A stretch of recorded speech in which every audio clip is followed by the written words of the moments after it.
Al-Imam Al-Khattabi rahimahullah katika Maalimu Sunan, wakati anazitaja faida miongoni mwa faida zinazopatikana katika kisa cha Ka'b ibn Malik radhiyallahu ta'ala anhu, akataja maelezo mpaka kufikia kusema wa anna hijrata ahli al-ahwa'i wal bid'ah da'imatun ala marri al-awqati wal azman hatta tadhhara minhum at-taubatu war-ruju'u ila al-haqq.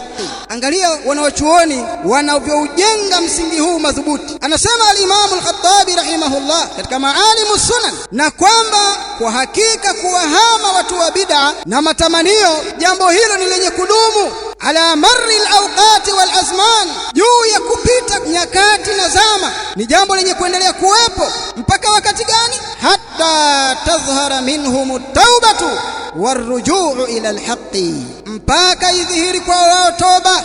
Watu wa bid'a mnatakiwa mfahamu hili, tutaendelea kuwahama, tutaendelea kujitenga nanyi. Mwisho wa jambo hilo ni nyinyi kudhihirisha tauba, kaacha bid'a zenu, kaja katika sunna na salafia. Huo ndio utakokuwa mwisho wa kujitenga na watu wa batil. Kwa hatta tadhhara minhum at-taubatu warujuu ila al-haqqi, mpaka idhihiri kwa wao toba na kurejea katika haki.